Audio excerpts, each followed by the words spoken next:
Hello everyone. I hope आप सभी students अपनी लाइफ में कुछ नया और बेटर करने का ट्राई कर रहे होंगे। आज के इस सेशन में हम लोग बात करने वाले हैं डिफरेंशियल इक्वेशन के क्वेश्चंस जितने भी हमारे पास में गेट 2023 के पेपर्स में पूछे गए थे, हम लोग उनको वन बाय वन डिस्कस करेंगे। ठीक है, सेशन को स्टार्ट करने से पहले ये मेरी पर्सनल रिक्वेस्ट है आप सभी स्टूडेंट्स से। मोस्ट ऑफ द स्टूडेंट जो इस चैनल पे आ रहे हैं वो सब्सक्राइब इस चैनल को नहीं कर रहे हैं, सिर्फ वॉच कर रहे हैं और वो बाई दी वे यहाँ से कंटेंट को यूज़ कर रहे हैं और बस बिना सब्सक्राइब किए चले जा रहे हैं। तो ये मेरी पर्सनल रिक्वेस्ट है आप सभी स्टूडेंट्स से। अगर आपको चैनल का कंटेंट यूज़फुल लगता है देन ओनली, अगर आपको यूज़फुल लगता है, आपकी प्रिपरेशन में कुछ हेल्प कर रहा है, then only you should subscribe. Otherwise आप नहीं भी करोगे तो भी चलेगा, आप डिसलाइक करके चले जा सकते हो। ठीक है, बट अगर आपको लगता है कि हमारे चैनल का कंटेंट यूज़फुल है आपके लिए, आपकी प्रिपरेशन में 1% भी हेल्प कर रहा है, then I will request that you should subscribe to the channel. ठीक है, ये मेरी पर्सनल रिक्वेस्ट है। आई होप आप सभी स्टूडेंट इसको कंसिडर करेंगे। चलिए तो स्टार्ट करते हैं पहले क्वेश्चन से।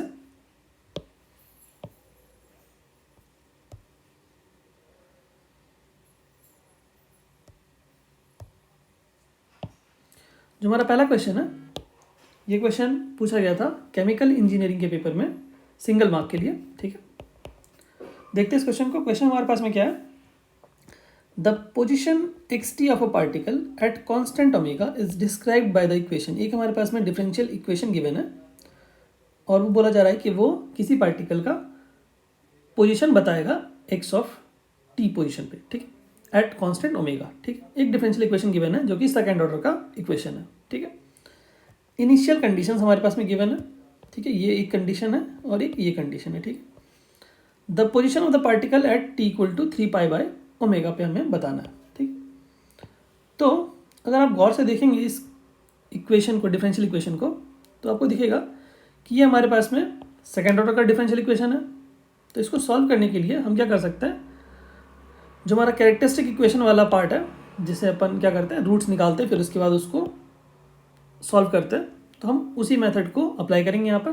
देखिए जो इक्वेशन गिवन है वो क्या है, d²x/dt² इक्वल टू -ω²x, यही है। तो अगर मैं इसको कैरेक्टरिस्टिक इक्वेशन इसका लिखना चाहूँ तो कैसे लिखूँगा, λ² इक्वल टू -ω²। ठीक है, then lambda will be equal two plus minus omega into iota हो जाएगा। ठीक है, और अगर आपको पता है, जैसा कि मैंने अपने प्लेलिस्ट में, जो हमारे पास में डिफरेंशियल इक्वेशन का प्लेलिस्ट है, आप उसमें अगर जाएंगे तो आपको दिखेगा, मैंने अपने प्रीवियस लेक्चर्स में बहुत बार इसको डिस्कस किया हुआ है कि अगर हमारे पास में रूट्स कॉम्प्लेक्स होते हैं सेकेंड ऑर्डर डिफरेंशियल इक्वेशन का, जब हम कैरेक्टरिस्टिक इक्वेशन निकालते हैं, तो उस केस में सॉल्यूशन क्या होता है, y इक्वल टू होता है c1 cos ओमेगा, ठीक है, cos omega x plus c2 sine omega x। और अगर यहाँ पर रियल वाला पार्ट होता तो क्या आ जाता, यहाँ पर λ1x, यहाँ e⁻²x आ जाता। ठीक है, बट यहाँ पर सिर्फ क्या है, हमारे पास में कॉम्प्लेक्स वाला पार्ट है, तो सिर्फ साइन और कॉस का पार्ट आएगा हमारे पास में। ठीक है, तो जो हमारे पास में सॉल्यूशन आएगा वो कॉस और साइन के पार्ट में आएगा। और हमारे पास में यहाँ जो वेरिएबल्स हैं, डिपेंडेंट और इंडिपेंडेंट वेरिएबल, वो क्या है, एक्स और टी हैं। तो मैं एक्स और टी के फॉर्मेट में लिखता हूँ। ठीक है, x equal to c1 cos omega t, ठीक है, plus c2 sine omega t. ठीक, सॉल्यूशन क्या होगा हमारे पास में, जब हमारे पास में रूट कॉम्प्लेक्स होते हैं, और यहाँ पर कॉम्प्लेक्स में भी क्या है, रियल पार्ट जीरो है, सिर्फ कॉम्प्लेक्स वाला का पार्ट है, that means real part zero है हमारे पास में, सिर्फ आयोटा वाला पार्ट है। ठीक है, इमेजिनरी वाला पार्ट है। तो उसका सॉल्यूशन हम क्या लिखेंगे, c1 cos omega T plus c2 sine omega T, क्योंकि यहाँ पर ओमेगा हमारे पास में। ठीक है, यहाँ पर कोई और अगर कॉन्स्टेंट टर्म होता तो वहाँ पर अपन ओमेगा की जगह पे कोई और कॉन्स्टेंट टर्म लिख देते हैं। ठीक है, ओमेगा के यहाँ पर भी एक कॉन्स्टेंट ही है। और हमारे पास में बाउंड्री कंडीशन क्या गिवन है, बाउंड्री कंडीशन गिवन है x of t equal to 1, x of t equal to 0 equal to 1। That means क्या है हमारे पास, मतलब at t equal to 0 x equal to 1, यही मतलब है हमारे पास में। तो एट t इक्वल टू 0, तो t की वैल्यू 0 पुट करेंगे, x की वैल्यू 1 पुट कर देंगे, ठीक है। t की वैल्यू 0 पुट कर देंगे तो क्या आ जाएगा हमारे पास में, cos 0 प्लस sin 0। अब आप मुझे बताइए कि हमारे पास में cos 0 क्या होता है, cos 0 1 होता है, sin 0 क्या होता है, 0 होता है। तो यहाँ से क्या मिल जाएगा हमें, c1 की वैल्यू 1 मिल जाएगी, ठीक है। तो मैं यहाँ पर रिजल्ट को लिख देता हूँ, c1 की वैल्यू क्या मिल गई हमें, 1। सिमिलरली हम क्या करेंगे, c2 की वैल्यू निकालेंगे। c2 की वैल्यू कैसे निकालेंगे, जो सेकेंड वाला बाउंड्री कंडीशन है उसको यूज़ करेंगे। सेकेंड वाला बाउंड्री कंडीशन क्या है हमारे पास में, ये वाला, ठीक है। दैट मीन्स डिफ्रेंशिएट करना पड़ेगा इसको, एक बार डिफ्रेंशिएट करेंगे dx अपॉन dt निकालेंगे, किस पे, एट t इक्वल टू 0 पे, ठीक है। तो हमारे पास में क्या आ जाएगा, x का बार, दैट मीन्स डिफ्रेंशिएट कर रहे हैं x को, ठीक है, x डैश। कॉस को डिफ्रेंशिएट करेंगे तो क्या आएगा, माइनस ऑफ साइन आ जाएगा, ठीक है। और ओमेगा टी को डिफ्रेंशिएट करेंगे तो ओमेगा आ जाएगा। तो यहाँ पर मैं ओमेगा से मल्टीप्लाई कर देता हूँ, प्लस साइन को डिफ्रेंशिएट करेंगे क्या आएगा, कॉस आएगा, कॉस ओमेगा टी, और ओमेगा टी का डिफ्रेंशिएशन करेंगे तो ओमेगा आ जाएगा, ठीक है। तो ये तो आ गया हमारे पास में कुछ इस तरह से डिफ्रेंशिएशन। अब वैल्यू डाल देंगे, that means at t equal to 0 dx upon dt की वैल्यू क्या है हमारे पास में, 0। At t equal to 0 dx upon dt की वैल्यू क्या है, 0। तो t की वैल्यू 0 पुट कर देंगे तो साइन 0 क्या हो जाएगा, 0 हो जाएगा, ठीक है। प्लस t की वैल्यू 0 पुट करेंगे तो यहाँ पर आ जाएगा ओमेगा c2, cos 0 क्या हो जाएगा, 1, तो cos 0, ठीक है। इसकी वैल्यू को जस्ट फाइंड आउट कर लेंगे तो यहाँ से आ जाएगा हमारे पास में 0 इक्वल टू, यहाँ पर आ जाएगा 0 प्लस ओमेगा c2, क्या मिल जाएगा आपको, c2 की वैल्यू क्या मिल जाएगी यहाँ से, 0, यही आ रहा, ठीक है। तो हमारे पास में क्या आ गया, c1 की वैल्यू 1 आ गई और c2 की वैल्यू 0 आ गई। बस अब इस वाले इक्वेशन में दोनों को वैल्यूज़ को पुट कर देंगे, दैट मीन्स जो हमारे पास में फाइनल सॉल्यूशन आ जाएगा वो क्या आ जाएगा, वो हमारे पास में आ जाएगा x इक्वल टू, इसको मैं इरेज कर देता हूँ, ठीक है। फाइनल सॉल्यूशन क्या आ जाएगा, x इक्वल टू c1 की वैल्यू 1 पुट कर रहे हैं और c2 की वैल्यू 0 पुट कर देंगे, तो यही आएगा फाइनल सॉल्यूशन, ठीक है। ये आ गया हमारे पास में फाइनल सॉल्यूशन, ठीक है। हमें क्या चाहिए, पार्टिकल की पोजीशन चाहिए at t equal to 3 pi by omega पे, ठीक है। तो x की t की वैल्यू क्या पुट कर देंगे, 3 pi by omega, omega omega cancel हो जाएगा, cos 3 पाई, cos पाई पे हमें क्या वैल्यू देता है, -1, तो 3 पाई भी हमें क्या मिलेगा, -1 ही मिलेगा, ठीक है। तो हमारे पास में यहाँ पर आंसर क्या हो जाएगा, -1, ठीक है। आई होप ये क्वेश्चन आपको क्लियर हुआ होगा, बेसिक सा क्वेश्चन था, ठीक है, जो कि सिंगल मार्क के लिए पूछा गया था केमिकल इंजीनियरिंग के पेपर में, ठीक है। चलिए बात करते हैं हमारे नेक्स्ट क्वेश्चन के ऊपर। चलिए जो हमारा नेक्स्ट क्वेश्चन है, ये क्वेश्चन हमारे पास में पूछा गया था इन्वायरमेंटल साइंस एंड इंजीनियरिंग के पेपर में सिंगल मार्क के लिए, ठीक है। क्वेश्चन हमारे पास में क्या है, हमारे पास में दो डिफरेंशियल इक्वेशन गिवन है। एक तो हमारे पास में डिफरेंशियल इक्वेशन जिसका नाम दे दिया गया P है, और दूसरा डिफरेंशियल इक्वेशन है जिसका नाम Q दे दिया गया है। और हमसे पूछा गया है कि P और Q लीनियर है या फिर नॉन लीनियर है, ठीक है। तो लीनियर और नॉन लीनियर पहचानने का सबसे बेसिक तरीका क्या है, ठीक है। सबसे पहले आपको ये ध्यान रखना होगा कि सपोज करिए आपके पास में dy/dx लिखा हुआ है, ठीक है। तो इसमें से हमारे पास में डिपेंडेंट वेरिएबल कौन सा है, तो अगर आप डिपेंडेंट और इंडिपेंडेंट वेरिएबल की बात करेंगे तो हमारे पास में जो y है वो डिपेंडेंट वेरिएबल है और जो x हमारे पास में वो इंडिपेंडेंट वेरिएबल है, ठीक है।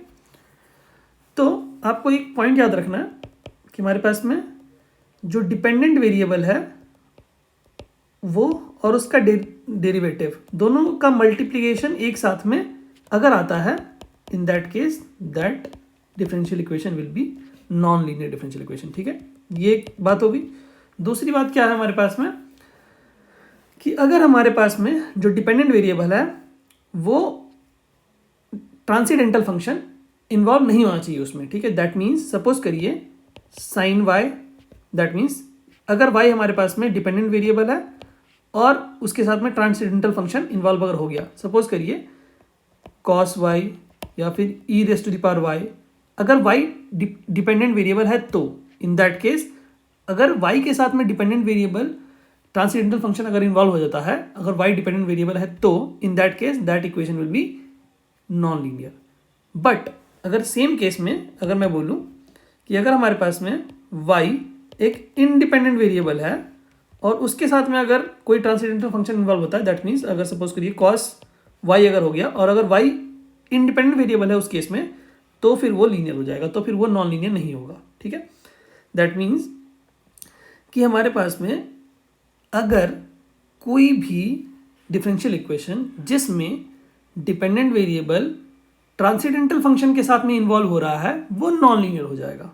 एग्जाम्पल के तौर पे अभी आप मैं यहाँ पर जो इक्वेशन गिवन है हमारे क्वेश्चन में उसको अपन देखते हैं। ठीक, तो आप मुझे ये बताइए, मेरे पास में यहाँ पर जो डिफरेंशियल इक्वेशन गिवन है dy, जो डिफरेंशियल इक्वेशन p है वो क्या है, dy upon dx plus x equal to x into sine Y.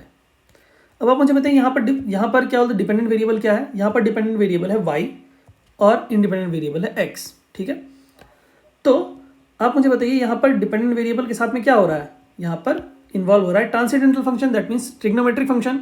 ठीक है, तो हमारे पास में जो डिपेंडेंट वेरिएबल है वो किसके साथ इन्वॉल्व हो रहा है, वो हो रहा है ट्रांससेंडेंटल फंक्शन जो कि है हमारे पास में ट्रिग्नोमेट्रिक फंक्शन। तो ये हमारे पास में जो इक्वेशन होगा वो क्या हो जाएगा, नॉन लीनियर हो जाएगा।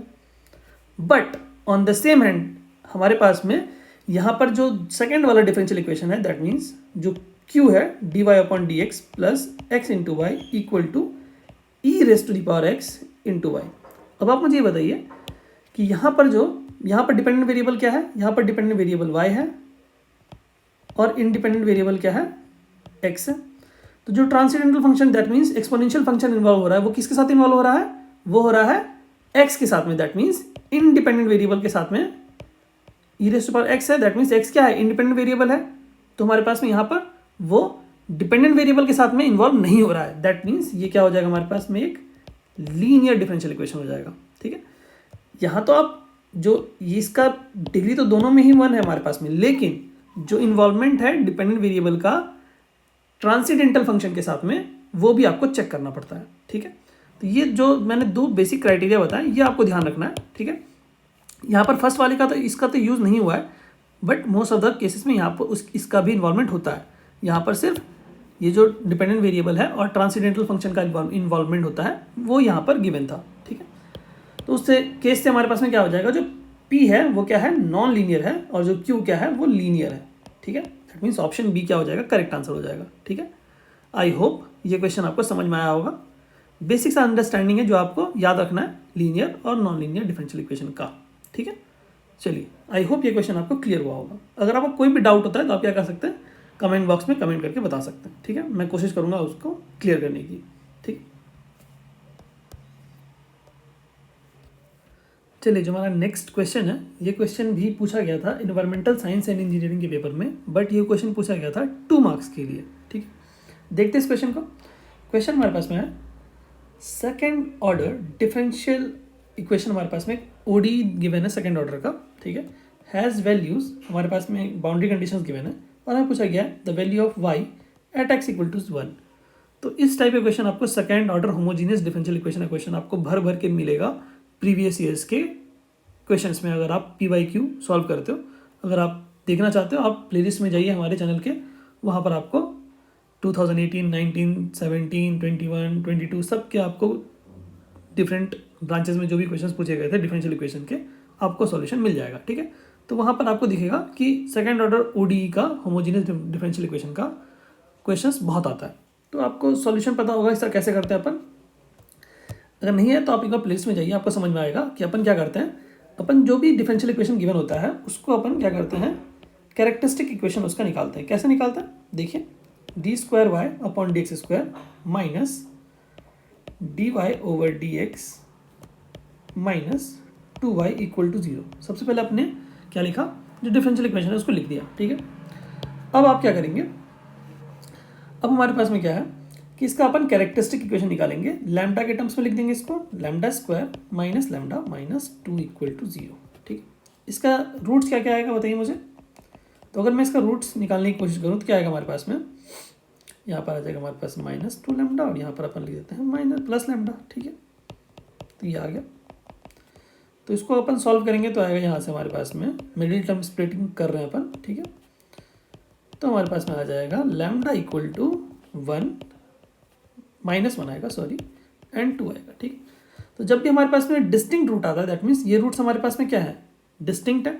तो डिस्टिंक्ट रूट्स के लिए हम सॉल्यूशन कैसे लिखते हैं अपन, y equal to c1 e raise to the power lambda 1 x, that means lambda 1 क्या है -1 है तो lambda 1 into x plus c2 e raise to the power lambda 2x, lambda 2 क्या है हमारे पास में 2 है तो 2x।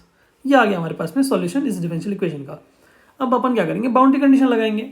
बाउंड्री कंडीशन क्या है, एट y इक्वल टू 2 है एट x इक्वल टू 1 पे। देखिए एट x इक्वल टू 0 पे, sorry at x equal to 0 पे y की वैल्यू क्या है 2 है, that means at x equal to 0 y equal to 2।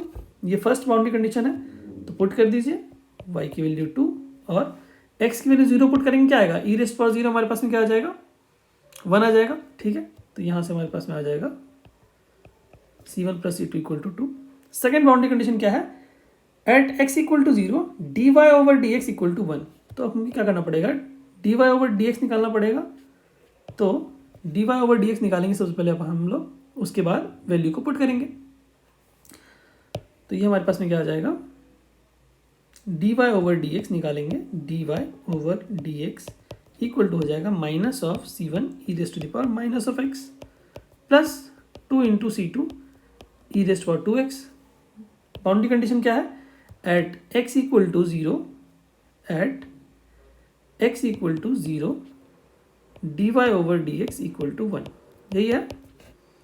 तो x की वैल्यू 0 पुट कर दीजिए, dy ओवर dx की वैल्यू 1 पुट कर दीजिए, क्या आ जाएगा, यह आ जाएगा। ठीक है, अब इन दोनों इक्वेशंस को सॉल्व करेंगे, आप सॉल्व करिए। तो इन दोनों इक्वेशन को सॉल्व करेंगे, दोनों को ऐड कर देता हूँ मैं, तो क्या आ जाएगा हमारे पास में, यहाँ पर 3 आ जाएगा और यहाँ से आ जाएगा हमारे पास में 3c2 आ जाएगा, तो c2 की वैल्यू 1 हो जाएगी। अगर आप इन दोनों इक्वेशंस को सॉल्व करेंगे, इन दोनों इक्वेशंस को सॉल्व करेंगे तो आपको मिल जाएगा c2 की वैल्यू मिल जाएगी आपको 1। अगर c2 की वैल्यू 1 मिल जाएगी तो आपको c1 की वैल्यू क्या हो जाएगी, c1 की वैल्यू भी 1 हो जाएगी। ये हमारे पास में आ गया c1 और c2 की वैल्यू। ठीक है, इन दोनों वैल्यूज़ को क्या करेंगे अपन वापस से इस इक्वेशन में पुट कर देंगे, तभी तो हमारे पास में सॉल्यूशन मिलेगा हमें। ठीक है, सॉरी, तो हमारे पास में क्या आ जाएगा, मैं इसको इरेज कर देता हूँ। ठीक है, तो हमारे पास में c1 और c2 की वैल्यू को हम लोग क्या करेंगे, यहाँ पर पुट कर देंगे। ठीक है, तो जैसे हम लोग c1 और c2 की वैल्यू को यहाँ पुट करेंगे तो हमारे पास में सॉल्यूशन क्या मिल जाएगा हमें, बताइए, y इक्वल टू मिल जाएगा, c1 की वैल्यू को 1 पुट कर दे रहे हैं और c2 की वैल्यू को भी 1 पुट कर दे रहे हैं। ठीक है, तो हमारे पास में आ गया ये सॉल्यूशन हो गया हमारे पास में। हमें क्या बोला गया है, the value of y at x equal to 1। यहाँ पर हमें y की वैल्यू चाहिए, x की वैल्यू 1 पुट करेंगे तो क्या y की वैल्यू आएगी, ये हमें बताना है। तो x की वैल्यू को 1 पुट कर देते हैं, तो क्या हो जाएगा 1 अपॉन e की वैल्यू क्या होती है 2.71 समथिंग होती है, तो आप 2 डेसिमल तक भी लेंगे तो चलेगा। ठीक है, e raise to the power 2.71। ठीक है, सॉरी क्या है हमारे पास में e, हाँ ठीक है, तो हमारे पास में यहाँ पर मिस्टेक हो गई है, सॉरी, e का स्क्वायर है ना, तो मैं 2.71 का स्क्वायर लिख रहा था, तो e की वैल्यू है 2.71, उसका स्क्वायर है। ठीक है, तो जैसे ही आप इस वैल्यू को कैलकुलेट करेंगे तो आपके पास में अप्रॉक्सीमेट आपको y की वैल्यू मिल जाएगी 7.75 की अप्रॉक्स। ठीक है, और जो ऑफिशियल आंसर की है उसमें आपको मिलेगा 7.7 to 7.8 की रेंज में आंसर। कोई भी आंसर अगर आप इंसर्ट करेंगे तो वो क्या है, वो करेक्ट आंसर हो जाएगा। ठीक है, 7.7 से लेकर 7.8 तक के बीच में अगर आप कोई भी आंसर लिखेंगे तो वो करेक्ट हो जाएगा। तो अगर आप आंसर लिखते हैं 7.750, that means rounded off up to 3 decimal place तक लिखना है आपको, तो आप लिख सकते हैं करेक्ट आंसर एज 7.750। ठीक है, ऑफिशियल आंसर की में 7.7 से लेकर 7.8 तक में कोई भी वैल्यू आप अगर इंसर्ट करेंगे तो आपको वो क्या आंसर होगा, करेक्ट होगा। ठीक है, आई होप ये क्वेश्चन आपको क्लियर हुआ होगा। बेसिक सा क्वेश्चन था, second order ordinary differential equation homogeneous जो है, ठीक है, विथ कांस्टेंट कोएफिशिएंट। इसको कैसे सॉल्व करते हैं, कैरेक्टरिस्टिक इक्वेशन निकालते हैं, उसके बाद बाउंड्री कंडीशन लगाते हैं, उसके बाद डायरेक्ट हमारे पास में जो क्वेश्चन पूछा जाता है वाई की वैल्यू किस पॉइंट पर, हम उस पॉइंट पर निकाल देते हैं। ठीक है, आपको प्लेलिस्ट में डिफरेंट क्वेश्चंस आपको मिल जाएंगे, ठीक है, इसके ऊपर। चलिए, thank you so much, thank you.